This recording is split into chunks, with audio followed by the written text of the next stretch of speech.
hvaða reglur gilda með að kaupa maka út? Í raun og veru gilda engar reglur. Þetta snýst bara svolítið að fólk nái samkomulagi skiptingu eigna.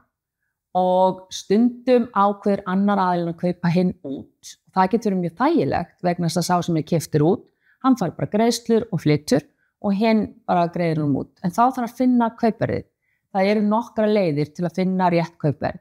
Þú getur til dæmis, ef það stutt sem keypti fasteignina, þá getur bara hreinlega framreikna vísitöluhækkunina. Það er að fara með ýmsa vefi eins og verðsaga.is og reikna hvaða vísitöluhækkun hefur hann mikil og boðið makanum að kaupa út helminginn.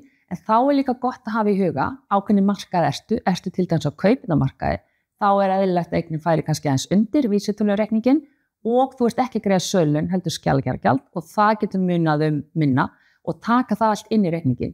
En það er engin skylda að kaupa maka út á markaðsvirði. Stundum eru bara eignaskiptin þannig að annar makinn tekur eignina og hinn tekur eitthvað annað eins og hlutabréf eða fyrirtæki og loks er heldur engin skylda að selja markaðsvirði vegna þess að hagsmunir fjölskyldunar í heild getur verið þannig að þú vilt að makinn sem ætlar að búa áfram eigninu með börnunum fái bara eignina á undirverði. Þannig að þið bara ráðið þessu. En ef þið ætla að finna verð, ef þið þurfum að fá aðstoð að finna verðið, þá er gott að fá kannski 2 fasteignasala til að gera verðmat og finna bara mikilvægt á því.